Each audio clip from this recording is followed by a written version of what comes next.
The lights are up here on CNN Student News, but they're out for millions of Americans on the East Coast. I'm Carl Lazouz, reporting on the aftermath of Hurricane Irene.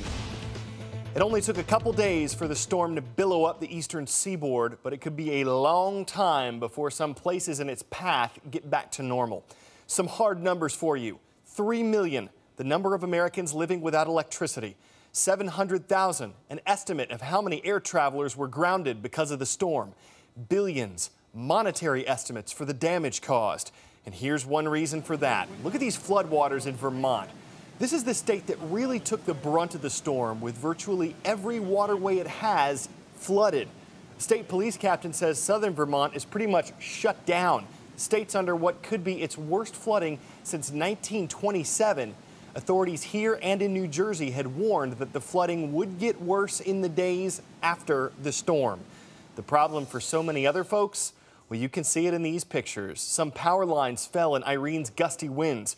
Others were taken out by falling trees, some of those literally uprooted in the storm.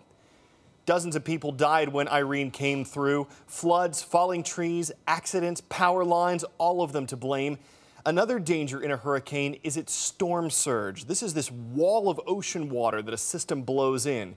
It can affect any stretch of coastline, but it's particularly threatening to barrier islands like the Outer Banks of North Carolina. This is a thin strip of land sitting between the state and the Atlantic Ocean. And because part of it was cut off, CNN's Brian Todd had to take a helicopter to reach the area to file this report.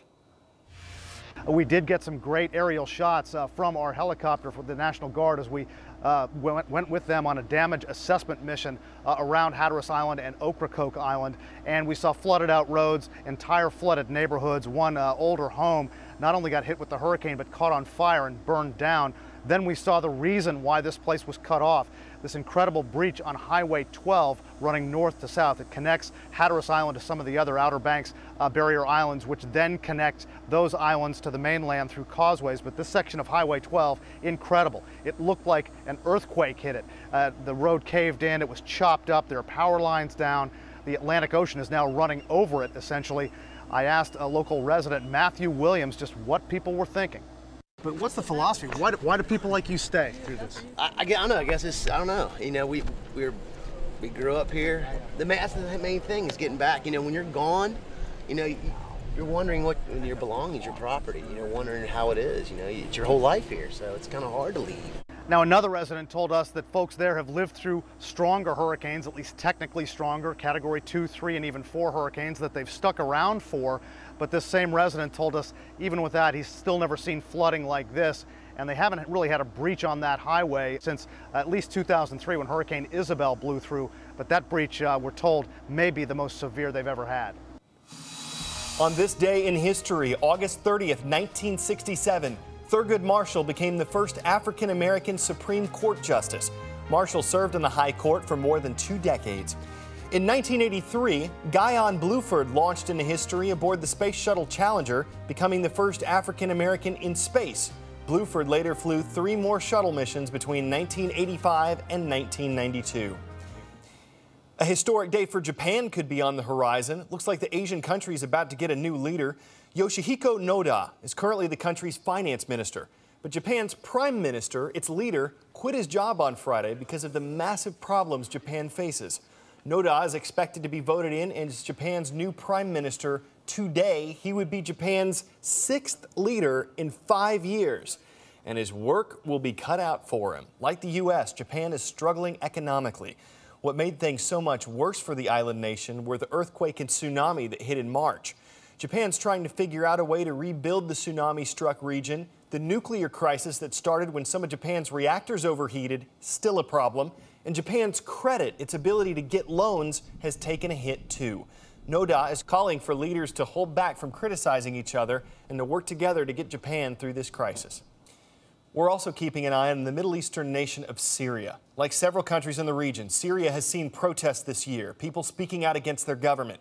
But Syria has reportedly cracked down on them, and hard. We're getting reports that government troops are arresting, attacking, and killing some protesters. Now, we can't confirm a lot of this information because Syria doesn't allow outside journalists to cover news there. But Turkey, which neighbors Syria to the north, is now getting involved. Turkey's had a close relationship with Syria's government in the past, but so many Syrians are running from the violence, crossing the border into Turkey, that the Turkish president says he's lost confidence in Syria's leadership. Over the weekend, a group of Arab leaders called for Syria's government to stop the violence against its citizens. Teachers, you know our website is awesome, but check this out. You can get a sneak peek at what we're covering each day delivered for free in your email. All you got to do is head to cnnstudentnews.com, look for the How Do I box, which you see right there, and click Sign Up for the daily email. It'll give you a synopsis of what's on the show and the blog, and you're going to love it. Time for the shout out. On what continent would you find the country of Mongolia? If you think you know it, then shout it out. Is it Africa, Asia, Europe, or South America? You've got 3 seconds. Go.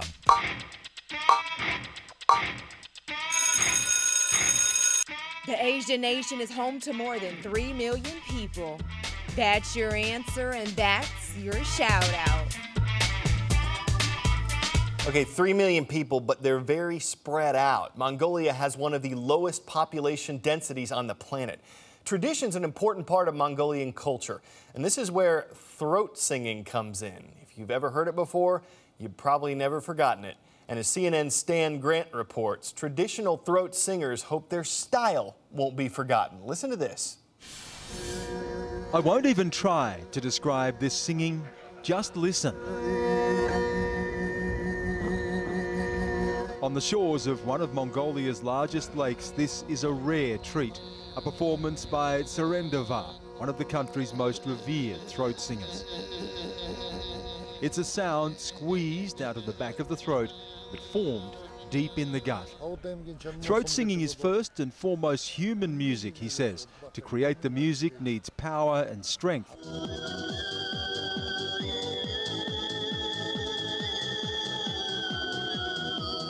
Know that tune? It's Stairway to Heaven, but nothing like Led Zeppelin.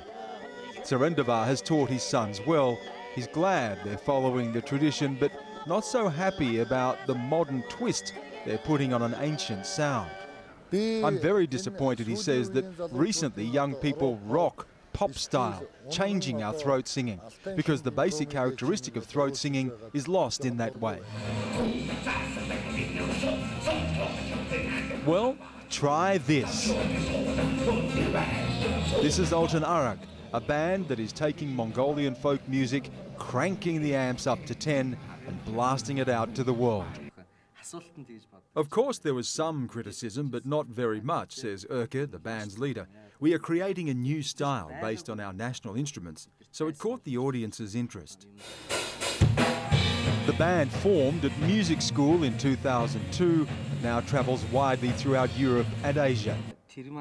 At the time we were setting up Attune, Erke says, it had become just a symbol. Young people didn't really listen to it.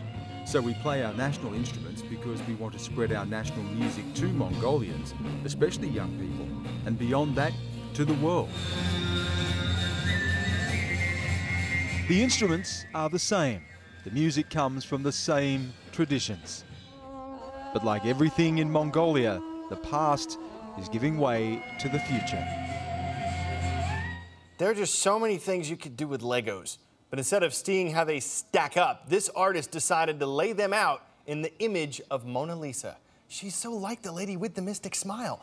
It's part of a Da Vinci exhibit at a Kentucky museum, and though a picture is worth 1,000 words, this one took 12,000 Legos.